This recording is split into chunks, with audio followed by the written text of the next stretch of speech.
You're watching Success is a Journey, and today I am here with Councilman and future Mayor Corey Dixon.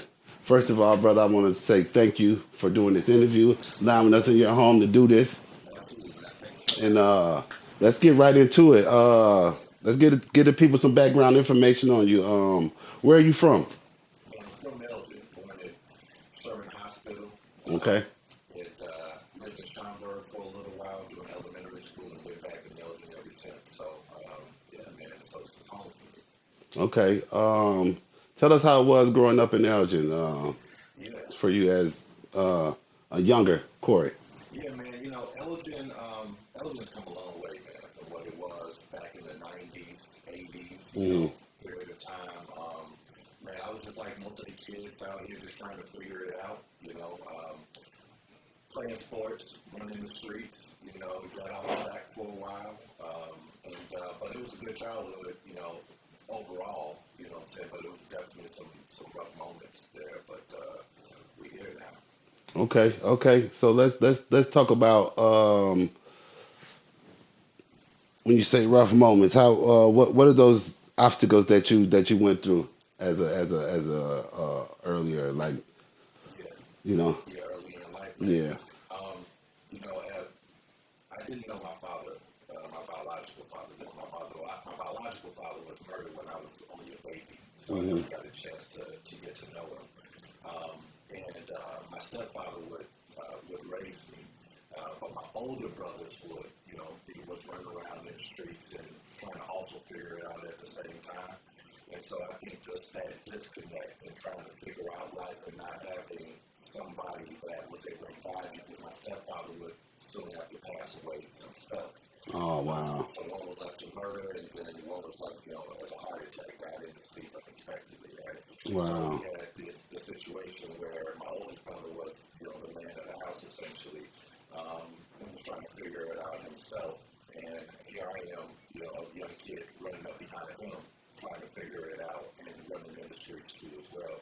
My other brother was just off over here doing his own thing, and so those were some rough moments, growing up from a family that was on Section 8, so not having a lot of resources, but making it every day, Yeah. until we finally got to a point where we had some stability, and so that was around my time in high school where we finally had that stability, and so it was definitely a journey, man. There was, some rough moments, but Hmm. we persevered, I persevered, with the strength of, with the covering of God, and, so that was it. I think that's what life is all about, man. Persevering and learning and getting from A to B, because we're not born with instructions. You know what I mean? And it's even harder to not have that figure of direction to look at and say, hey, this is what I want to do. So you know what I mean? It takes time, and we have to learn that Yeah. over a period of time. So what school did you go to? What high school did you graduate from? I graduated from Elgin High Elgin High. as a super senior. So you. I did. I This. graduated from Elgin High as a super senior, but I went to Larkin. Okay. So I went to Larkin. I spent 4 years at Larkin. This is how terrible it is. When I said things were rough and those things were on Yeah. track, man, Yeah. I mean, it was terrible, man. I mean, I was horrible in high school, right? I didn't Yeah. do no work. I went to class because, I had to leave the house in the morning. You know what I'm Right. saying? So I went to Uh huh. school, but I spent 4 years at Larkin. Didn't have enough credits to graduate. And then had to transfer to Elgin because I was embarrassed about being a super senior. So you turned to a maroon. I turned into a maroon, and from the time that I learned that I wasn't going to graduate on time, Hmm. I had to do correspondence courses. You remember those through the mail? You did those Yeah. courses. Yeah. Summer school, both semesters, and then another semester, full semester at Elgin High to graduate.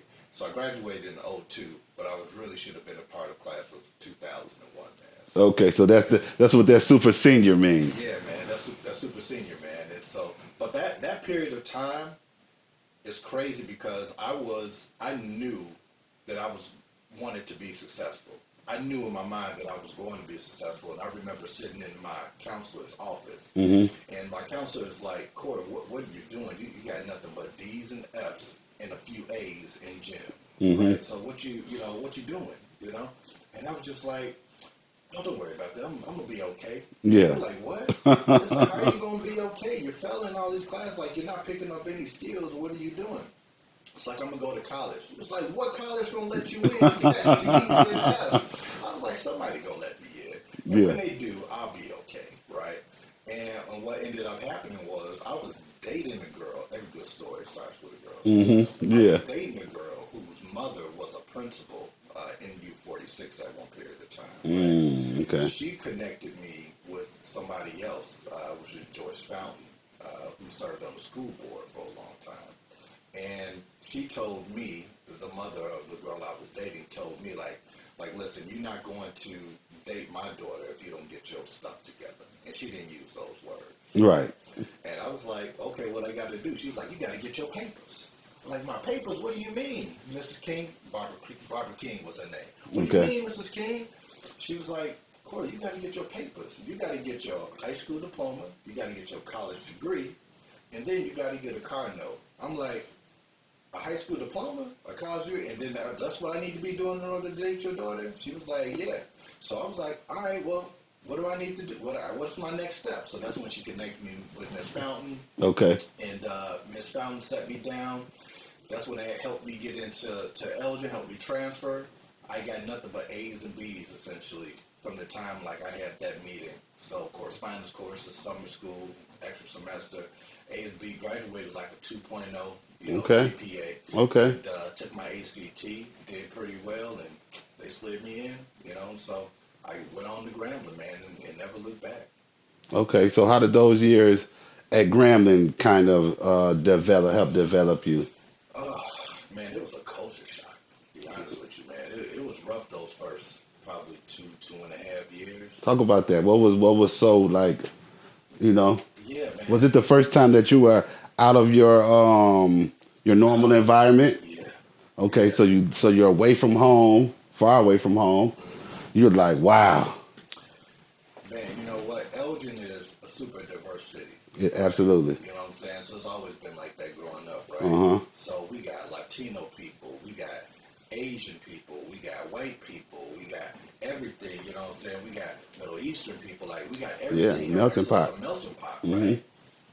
And we had black people here, you know what I'm saying? But it wasn't like the whole city was chocolate. Right, You know what I'm saying? right. So I go from this melting pot of the city to this university that is 99% black. Everybody black. The professors are black. The cafeteria women are black. The janitors are black. You know what I'm saying? The cops is black. Like Everything. everything is black, right? Students, of course, are black, right? Right. So that was kind of like, and I come from a black family, but it's different when you're in an institution that you've never seen. Up here, we don't have any HBCUs. Absolutely. Right? Yeah. So being in an institution where it was just us, it was jarring because it's like, man, we really do got people on the move, like trying to make something of themselves. Right. I remember sitting in the back row of a speech class my first semester, and I'm sitting there and I'm just looking around. I'm just in my head because I'm looking around like, man, look at all these beautiful kids trying to figure it out just like me, right? Yeah. I got a black professor talking about her appreciation of speech and all the nuances of it and things of that nature. So it was just really just like a culture shock in a good way for me to see us, people that look like me, striving for success. When coming from out here, I don't feel like I had a lot of that going on because we didn't have a lot of black people in prominent positions. Absolutely, right? Especially not back then. Especially not back then. And then you had kids who they were trying to be street. They were trying to be hood. You know what I'm saying? So you didn't. They weren't trying to get to that that next step necessarily, right? But to be surrounded by that 24/7, I mean, that was crazy to me, man. That was really, and then also too, just academically.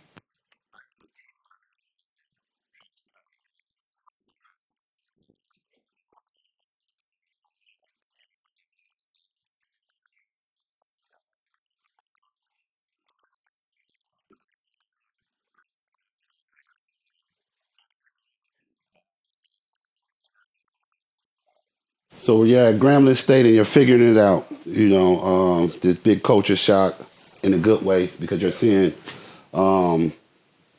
people that look exactly like us,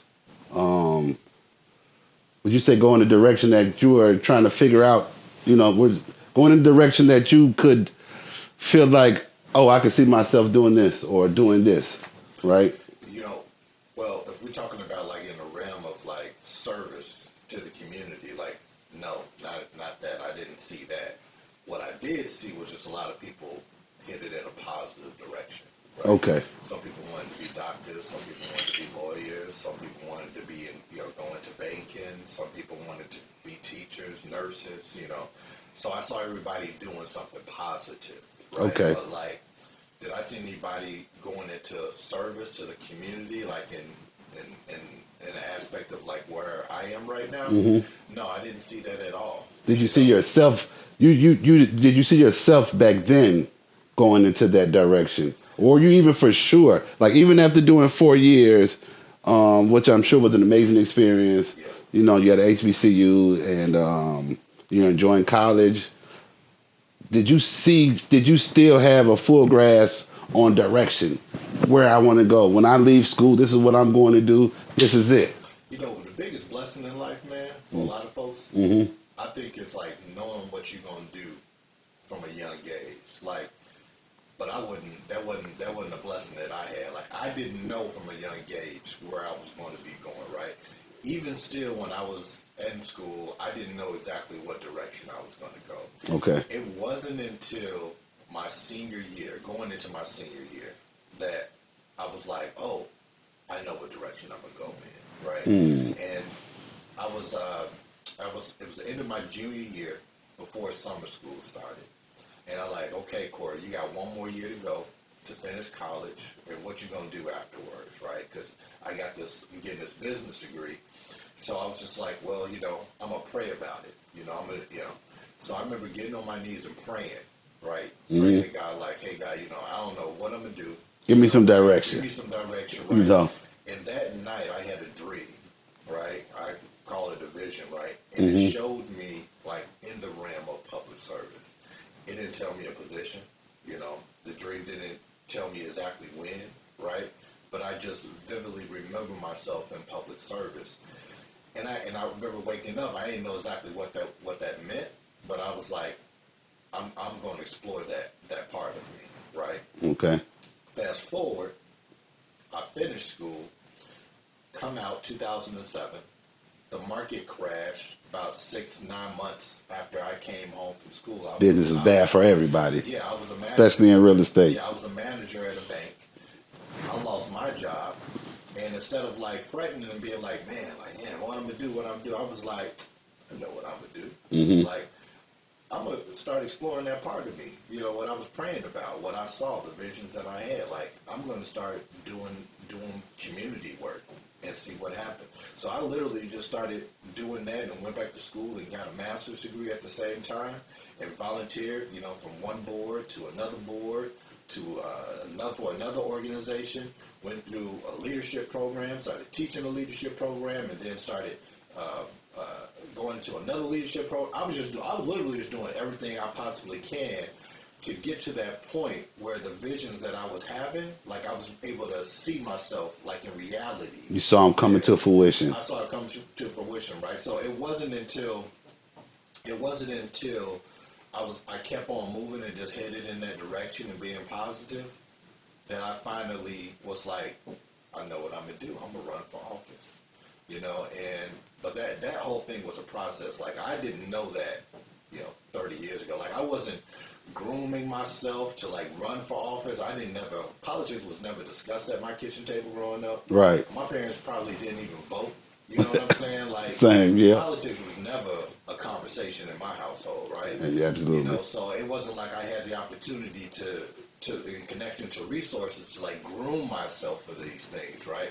I was literally just trying to figure it out, So do you think that goes along with that conversation that people always have, to trust the process? Yeah. Right? The process will lead you to where you're supposed to be. Yeah. Even in bad times, I think that God has you right where you're supposed to be. Right. Because one thing has to happen for the other thing to happen. So you do all these things, and you put yourself in position, and you run for councilman. Yeah. How was that? It It was scary. It was scary, right? Um, it was scary in a way that I'm doing something I had never done before. Mm. But I was confident because I had already dreamed these things. You know, I had already had this vision, and so and going back to college, like even though I had that dream then, I Mm-hmm. kept on having dreams as I was just living and going through my life and just like trying to figure stuff out, right? So when it came time to run for councilman, I was like, I'm gonna do this, and I'm going 1,000%, right? And I had some great people around me, great team, you know what I'm saying? Some great people in the community that really went hard for me, Mm-hmm. and we won, right? But it was absolutely scary, you know what I'm saying? I remember like having my first debate, man, I was terrified, you know Yeah. what I'm saying? Yeah. But I got through it, you know what I'm saying? And that's what I try to tell, you know, kids that you ain't got to have it all figured out, you know what I'm saying? You just got to keep moving. You just got to keep moving, going in the direction that you want to go. Keep it positive, keep it moving. Yeah. You know what I'm saying? And then the rest of it will play itself out if you're willing to work hard. I like that point. Most people think that all my ducks have to be lined up in a row, No. and I tell people it never works like that. No. You know what I mean? There's never going to be a perfect time. I agree with 100% that you have to start and just keep going in that direction. Man, if you wait on the perfect time to do something, you'll never do nothing. You'll never get it done. No, you'll never do nothing at all. You know what I'm saying? You'll just be analyzing. Okay, it's like playing, you know, double dutch. You know what I'm saying? You'll just be standing When to there. jump in, You're right? standing there waiting for the right time, but the right time is when, a lot of times, like in double dutch, like when those, you know, when them chords lined up and they right there in your face. That's when you got to go. When it don't look like it's gonna work out for you sometimes, right? And you just got to go, man. You just you gotta trust the process. You got to trust that you've been prepared. You got to trust that you're like where you're supposed to be. Absolutely. And then you gotta just be willing to do the work. Another great point. A lot of people think that there's shortcuts. There's a way around it. There's no way around it. You have to do the work, right? And that's obviously what you did because you're councilman, right? How many 2 terms already? 2 terms, yeah. So after you beat that first level of fear and you get past it, and What can I do? I'm sorry to cut you off. But go ahead. Once you face your fears, what's gonna stop you? Nothing. When you face your fears, you can look your fears in the eyes, Mm-hmm. and you can go to war with your fears, and you can battle it, and you win. Yeah. There's nothing that can stop you. Nothing. You see, there's nothing in this world that can literally stop you. Absolutely. So that doesn't mean that I feel invincible. I'm not saying that. But what I'm telling you is that I face my fear, and there's nothing that scares me now. You know what I'm saying? Like even in running for mayor, I'm not scared of this at all. I'm right where I'm supposed to be. I've already conquered my fear. You know, growing up, you know, people, even teachers would say to me, like, I've heard teachers say, like, Corey, you're not going to be anything. Absolutely. I've heard that. Yeah. Yeah, I've heard that, you know. You know what I'm saying? Imagine what that does to a kid, right? So to have that in the back of your mind, right? And then to have fears on top of that, right? And then you got society talking about, you know, I'm a black man, right? And we know we got barriers out here, right? Absolutely. So you like got that going on. You got the stuff that these people have planted in your mind as a kid going on, right? You have your experiences, and then you got this fear. And this fear, like, encompasses all of that because all you can think about sometimes is, like, what people have told you, the negative things, right? So in conquering that fear, you also conquer the stuff that people told you that wasn't true. You also conquer, you know, that anxiety around getting started, right? Because you can't wait until it's the perfect moment to get going. Yeah. You know what I'm saying? So at this point in time, like when I bump up against a fear, I know that's what I'm supposed to be doing. Okay. Right? Because the devil don't want me to go that far. Right. Right. So it's gonna be some fear a lot of times in it, right? But now I've done it so many times, I've bumped up against that fear, just not even like in my public life, but just in my personal life and my family life with my wife and my girls and all that kind of stuff. That right now it's like, what you gonna do? Right, absolutely. You know, it's almost like I tell people all the time that success is right on the other side of fear. Oh yeah. It's getting past that part and the knowing part that, I can do this. You know what I mean? And once you get past those hurdles, you know what I mean, you arrive, right? And there's never an official arrival place because you're going to keep on pushing the envelope.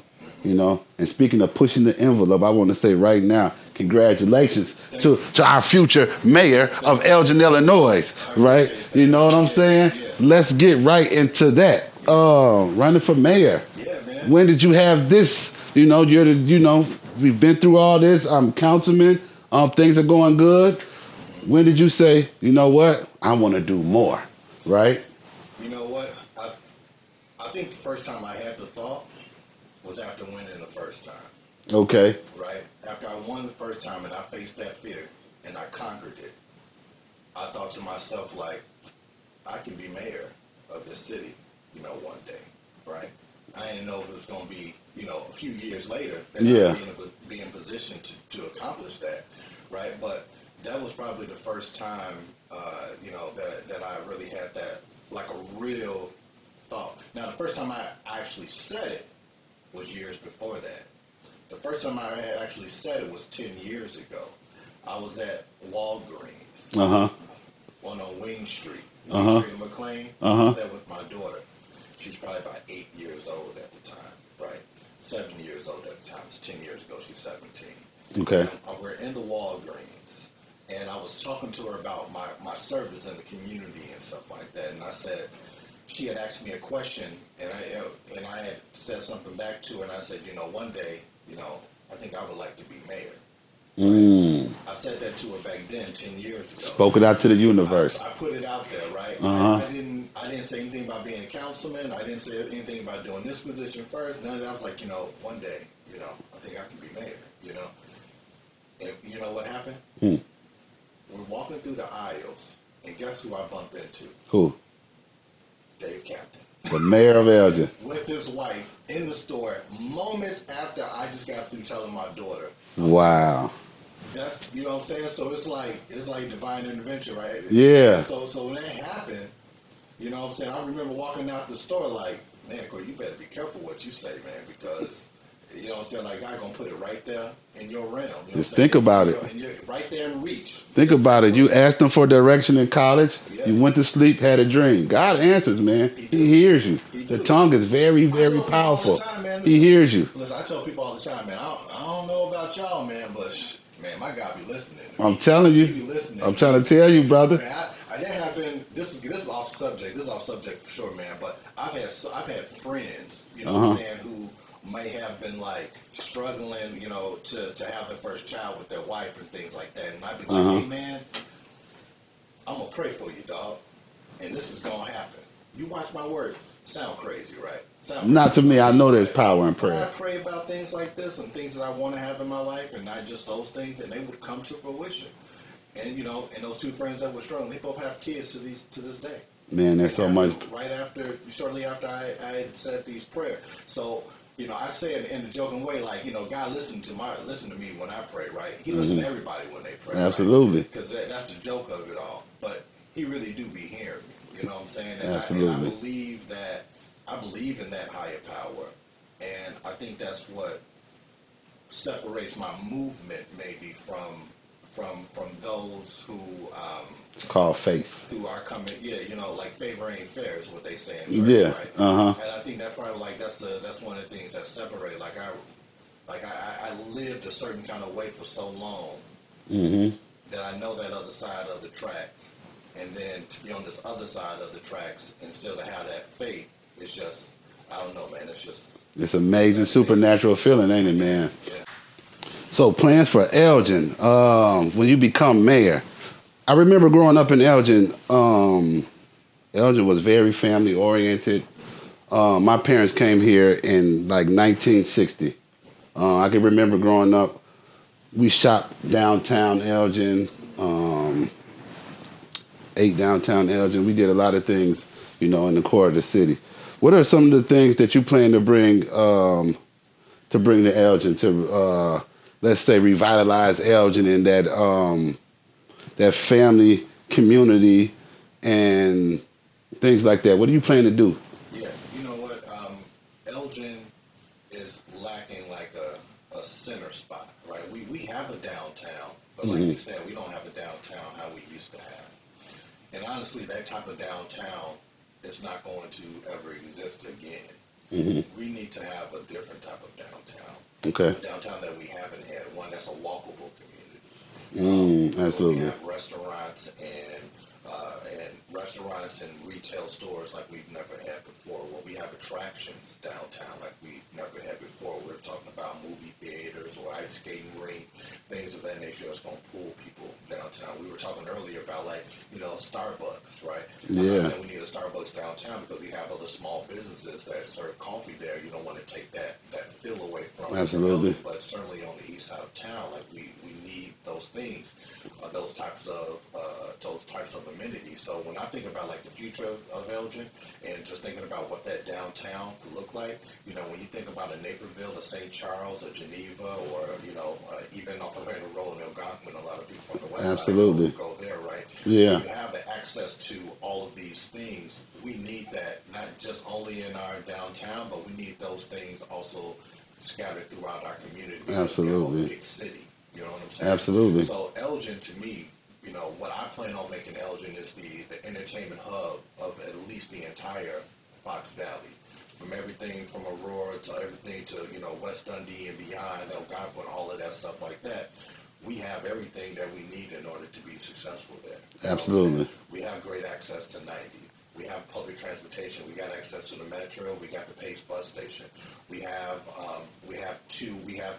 the Fox River that helps provide a lot of the infrastructure for the city for energy reasons. We also have a great community in that you get whatever you want. You have the downtown. If you want more of a downtown feel. You do have the west side if you want more of a suburban feel. You can go even further west and have more of a country type of feel. Absolutely. Right? Yeah. So like whatever kind of lifestyle a family wants to live, like you can live that here in Elgin. And even as high as housing prices are, we still have stock that's more affordable here than anywhere In else. a lot of places. Absolutely. Yeah. So it's like we have all of the fixings. It's like we just need that good baked, turkey. You know what Yeah. I'm saying? So, but we got everything that we need here. We have some good amenities that are in our downtown. When we talk about the center and we have the pool, in our downtown. But on the west side of town, we don't have those things for these families over here. The families on the west side need to have that gathering spot too to bring something. But when Absolutely. it comes down to it, just like any other major city, and I think we're a major city. We're on the cusp of becoming super major in Illinois. I think that our growth, we're going to quickly move up from 6th to 5th to 4th and beyond. But in order for us to get there, we got to go out there and make it happen. We can't sit back and wait on the market to dictate and tell us Absolutely. what we're going to be. Elgin used to have, and to this day still has a bad image to people that don't live here in this community, right? I'm from here. You from here. You know what it used to be. Absolutely. Right? It's not that anymore. No. So where we are today and what we used to be is two totally different things. So now we got to tell our story. We got to tell our story. You might have heard that's what Elgin was, but that's not who we are today. You can do business here in this city and be successful. So we want to have you here, right? We have to go out there and market specific packages for the kinds of businesses and the companies that we want here in our city, right? Even to this day, and we're missing out even right now on a lot of revenue. We don't have any marijuana dispensaries in the city. We don't. Right? 6th largest city, we have no marijuana dispensaries. That's a shame. And they're not coming here for reasons that are in the city government's control. Right? And that's tax revenue that we're missing out on in order that we can use to be doing things that can help recruit and bring more families here. So I think, and I believe, and I would be working on making Elgin the entertainment hub of the entire Fox Valley. People will be wanting to come here. They're not going to want to drive to Naperville anymore. They're Absolutely. not going to be wanting to go to Algonquin anymore. All I know is success. I'm going to be successful at that. Absolutely. I'm bringing things here that we've never seen before in this city. things that normally we would have to leave to go and get, I'm Hmm. gonna bring here to the city.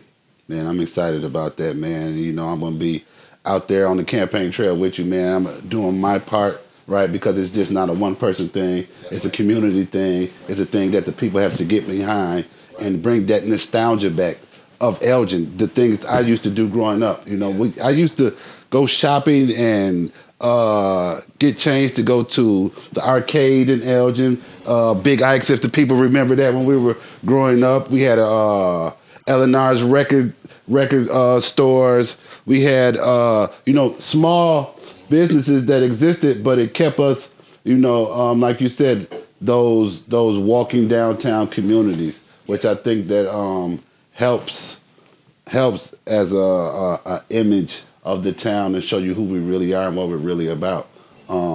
Like you mentioned earlier, these sides of town, you know, pools closed for 3 and 4 years. That's the only place we swam at in Elgin was Norris Right. Park growing up. Yep. You know what I mean? Like I said, there's not even a Starbucks on the east side. Yeah. You know, and that's, you know, they enjoy the same kind of coffee that the west side of Elgin enjoys Yeah. without having to take their transportation or their drive. Um, Another thing you would be doing to Elgin is being the Yeah. first black mayor of Elgin. Yeah. You know what I mean? What do you think about that? How does that hold in your psyche, in your mind? Like, wow, you know. For me, when I first saw it on social media, I was like, oh man, I'm 100% get behind Corey with this. I'm excited about it. Yeah. So, Appreciate how do you feel about it? Man, I'm honored to be in this position, to be breaking down this barrier. You know what I'm saying? And honestly, like the first time I thought about it, it was like, okay, I'd obviously be the first, right? But I'm not going to be the last. Hmm. And I'm going to prepare this city for more diversity to come in the future. Absolutely. Right? So it's about, kicking down that door, so to speak, or breaking that glass ceiling and opening it up for other people to come in behind me. Absolutely. You know what I'm saying? But it's definitely not lost on me, like what it means to be a black man and to my community and what that's going to mean for all of us. Like that's super important. Right? Yeah. And at the same time, like that comes with a lot of responsibility. Hmm. Absolutely. And that's a responsibility that I've prepared myself for, that I've groomed and people have been around me, grooming me for, to get to this point and have that type of responsibility. And so, man, I'm excited, man. Like I'm really looking Yeah. forward. We were talking about like the fear, of it all. Yeah. Before, at this point in time, I don't have any fears, Hmm. right, with this. But when I initially had that thought, all those years ago, it was kind of jarring to me. You know Yeah. what I'm saying? But I've grown comfortable with the concept, or just the idea, and now the concept. And then today, like thinking about like waiting on those votes to come in and letting that victory come in, I'm excited about looking at that, man. But you know, to be black and just to be elected, not even mayor, but just to be as a city councilman Hmm. in Elgin, we've only had one other black man, what I'm saying, and that was Robert Gilliam. Yeah, Right? Mr. Gilliam, absolutely, yeah. And then, we had Brenda Rogers, and then we had Tish Powell, Hmm. who currently serves on city council, Hmm. and then there's me, right? Bob held it down for a lot of years. He did. A lot of years. He Right? He was did. on city council for 40 years. And I think that some people like, well, why Bob didn't do this? Why Bob didn't do that? Bob made a way and provided an opportunity for Brenda Rogers, for a Tish Powell. Without him, there would be no, Exactly. you know. Exactly, right? So, like, I appreciate the history there, and just like thinking about how our city used to be segregated, how we used to be on the east side, and we had 4 blocks that we couldn't leave, and that's where most of our families came from. Still to this day, we Still to got this those day. same families that Yeah. live in the city. One of which is a frat brother of mine in Charles Wells. Okay. It's like we've come so far, right? So for us to get to this point where we will be electing the first black mayor, and me, it's not a win for me. That's a win for us. It's a win for us. That's a win for us because Absolutely. it's well overdue. At this point in time, it's just well overdue, man. So, I mean, I don't know if it's even fully sunk in. It ain't probably gonna fully sink in Yeah, until victory night. till victory night. That So we victory. claim. I'm claiming it with you. But it's definitely something that I think about and that I'm proud of. Yeah, just to go back to when you said you were younger and you lost your father and your stepfather, so there wasn't a lot of people, even not just in the household, in the community to look at or look up to. So I think just to give us, someone to look up to and say, hey, I can do that too. You know what I mean? He looks just like me. He comes from the place I come from. I can do that too. I think that's very motivational and very inspirational for the younger youth to see that and to add on to what you were saying. I may be the first, but I'm not the last. Right. We want to live in diverse communities. I think that's the only way we can learn each other. Right. I can't learn about people that I'm not around. I know my people. I know our capabilities. I know what we will do and what we won't do. But you know what I mean? Just to put somebody in there with that open mind like you have to say, hey, I'm going to make this city the way it should be. You know what I mean? Because entertainment brings people together more than anything. Absolutely. You know what I mean? Especially when you think of like music. Yeah. Music has brought more people together that otherwise wouldn't even be in the same room. Man, this summer I worked on a project with Mike Page. Okay. Yeah. Did a little shindig, at Festival Park. Yeah, good brother. Yeah. So I was supporting them from the city side, making sure that everything was lined up. Shout out to Mike Page. Yeah, shout out to Mike, man. But I was having a conversation with him, right? And we were talking about bringing the city together. Mm-hmm. And it's house music, right? Mm-hmm. House music go across everybody, like house music, right? Absolutely. So you get people from everywhere, that come in for that music, right? Yeah. But even if it's just rap music, even if it's just R&B music, even if it's whatever other kind of music, like people, they cross over real quick when it comes to music. Absolutely. It absolutely brings people in. Right? Yes. And just to go back to something you were saying earlier when you were talking about letting the youth see what could possibly become, right? Mm-hmm. A lot of it for us is about exposure. Yeah. Sometimes like where we grow up, in our neighborhoods where we grow up, that's like all we know is the block. All we know is, this area, right? Mm-hmm. But when you're exposed and you're taken outside of that and you get to see what could be, your mindset changes. You no longer, you can't even help it. Yeah. You get to see something different, your mind just automatically is going to start thinking about the possibilities of whatever it is that you just It's like saw. that paradigm shift, right? That's right. You so know? when you have that exposure just means, everything to kids, right? But yeah, I mean, music brings people together. Entertainment, period, brings people together. Theater brings people together. Art brings people together. And we have a huge art scene that's here in the city. You probably have seen like little pieces popping up, Absolutely, around yeah. the city. I worked on an art project called Making Space. That's in the middle of downtown.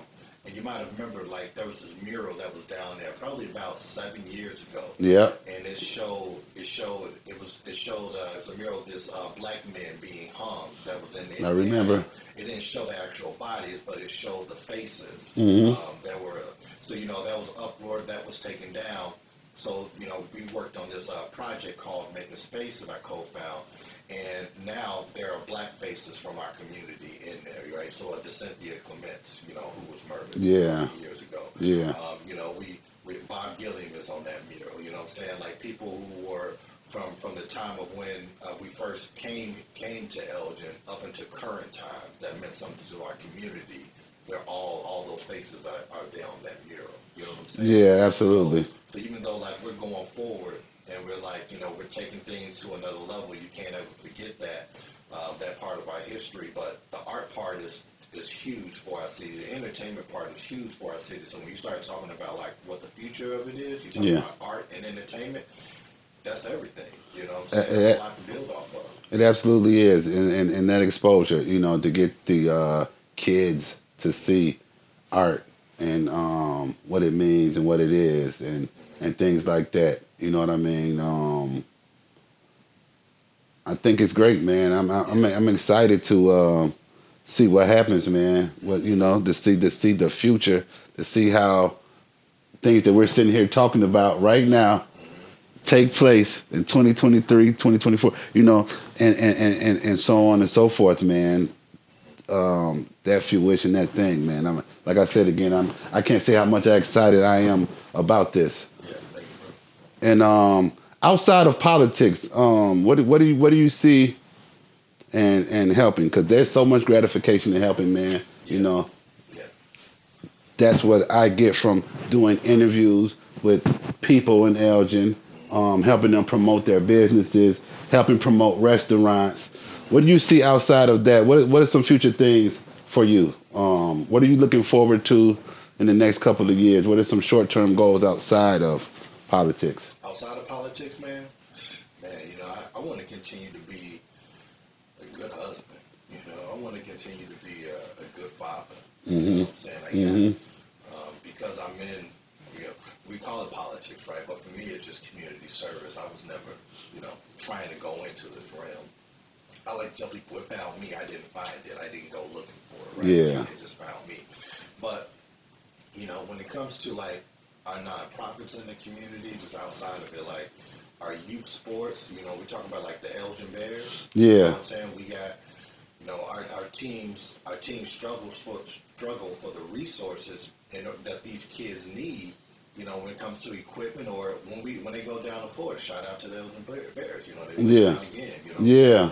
So it's like making sure that we have the infrastructures in place that's going to support these kids so that they can have the opportunities to be whatever they want to be in the future. Yeah. And so that starts with them having like a solid foundation as they're growing up, and they're seeing their parents and friends of their parents coach them, right?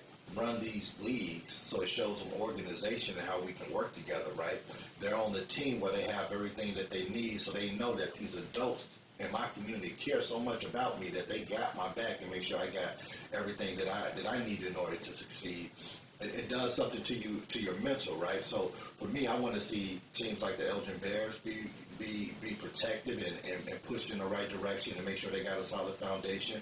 Or if it comes to our basketball leagues for the youth, right, our baseball leagues for the youth, making sure that those youth sports are really at the forefront and we're pushing that, man, because we have a lot of athletes that come out of Elgin, right? Man, bro, great athletes. Great athletes, right? We have some of the best athletes that never make it. I swear. I swear. We have some of the best athletes that never make it, and it's because of the home life a lot of times. You know what I'm saying? They get swept up in the streets. Lack of support yeah. Whatever the case may be. And so we lose a lot of kids that way, right? Yeah. So I want to see us build up our youth sports just aside from, politics, community service, so to speak. And like really boosting up our nonprofits too that support a lot of these youth organizations and absolutely the homeless population and stuff like that, man. So that's like some very basic, like everyday things that we can be doing as just residents in this city. I tell people all the time, like we live in a moment in time where people shouldn't go to work and go to home. That's my opinion. Mm-hmm. Like you got to be doing something. Yeah. Right? You got to be giving some time back. So it may not be a whole lot of time, but you need to be doing something in your community. Right? Yeah. And if you're so disengaged where you don't know what's happening in your community, right? You ain't talking to nobody. You're not a part of no organizations. You're not going to any types of meetings. You just getting up and going to work every day. I mean, yeah, that's cool. I ain't gonna fault you for it, but I'm gonna fault you for it at the same time because don't complain. Don't complain about stuff. Don't complain if you're not active. I think it is so much. And another thing, let me. So we're talking about that. Don't complain, right? We talk about like people like some people they just don't want to vote. Yeah. Oh man, I'm not gonna vote. It ain't gonna change nothing. Oh man, I'm not gonna vote. It ain't gonna do nothing, right? And then be the first ones to complain. Absolutely. When something go down, it's like, bro, you didn't even vote. You know what I'm saying? Like, you gave away your voice. You know what I'm saying? You nullified yourself. And I want to make sure that I point out that you can vote as a convicted felon. I'm a convicted felon in Illinois, and I make sure that I vote. You know what I mean? It's important to change in our community. You know what I mean? So I wanted to just put that out there. You know what I mean? Go out there and vote. You know what I mean? I'm going to make sure like I said, I played my part. If everybody plays their part, you know, we can have an amazing community. We still have an amazing community, but there's always room for growth and betterment, you know, for everybody, man. And let me plug something too. When it comes to, you know, having being able to somebody that's been convicted of a crime, been a felon, and being able to vote. You know, my 9-to-5 job is I work for the sheriff's office. Okay. Right? So I'm a assistant director of administration. So I run all of our diversion programs.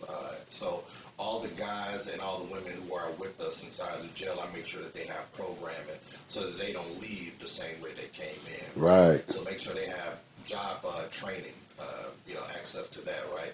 Or if there's addiction counseling, or if there's therapy that they need, or whatever the case they need. Like I provide those programs as part of my job, you know, while they're there. But one of the things that I'm really proud of is that all those folks, they have the opportunity to vote.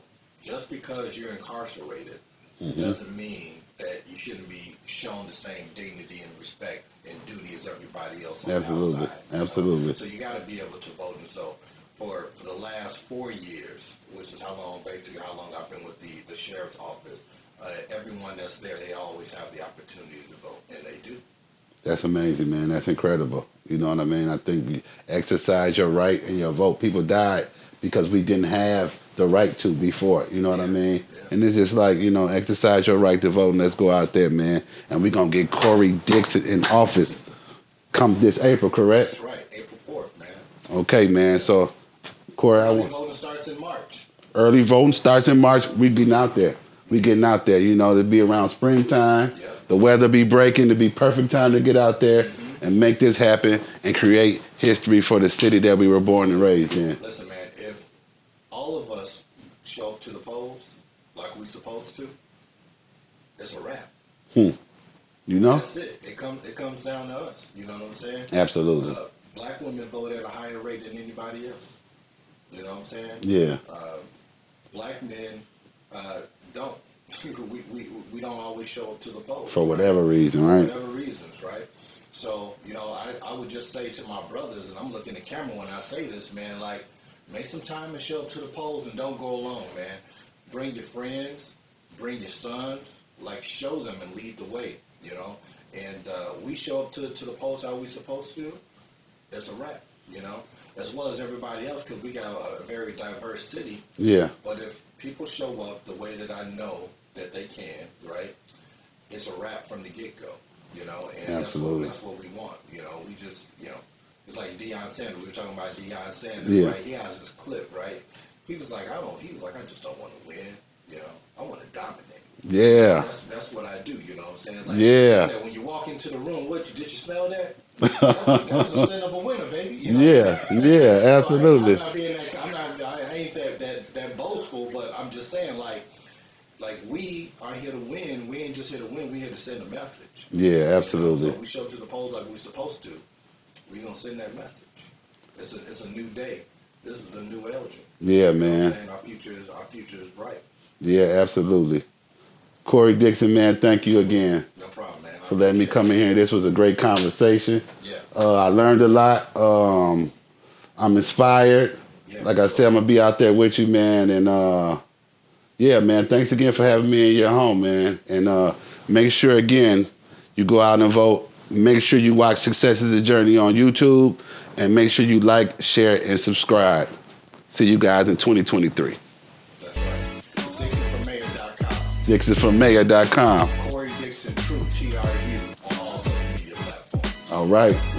Okay, brother. Thank you. Thank you.